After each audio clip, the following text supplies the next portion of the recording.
Hello and welcome back to my Pokemon Horizons review series. Today we are reviewing episode 11 and I hope you enjoy. So Liko and Roy are getting ready to go and explore the forest that Brassius told them about, but before that Liko had some unfinished business. She remembered the Nidoking suit that she saw. She always hears Dot playing the music. She finally pieced it all together. Nope, she actually just thinks Dot is a super Nidoking fan, which is kind of funny I guess. It keeps the mystery alive amongst the crew. But also, I think Liko is smart enough to figure this out, but maybe her love of Nidoking just blocks her from using logic.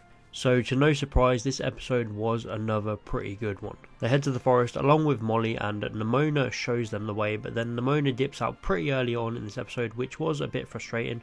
I know we're going to see her again, but it would have been cool if she was with them for this whole episode.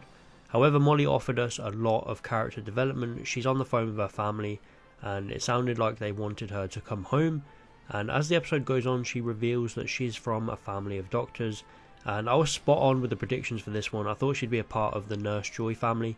It also explains why she didn't want to go into the Pokemon Center. It's a really cool concept, like a Nurse Joy who has just refused to follow in the family's footsteps.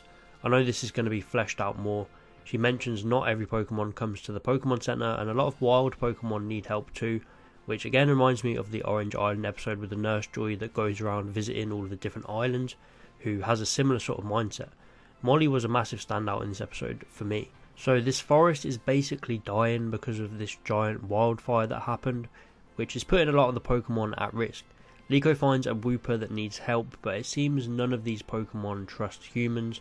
They don't want to be healed, and that leads everyone to this giant tree which turns out to be a Titan Arboliva.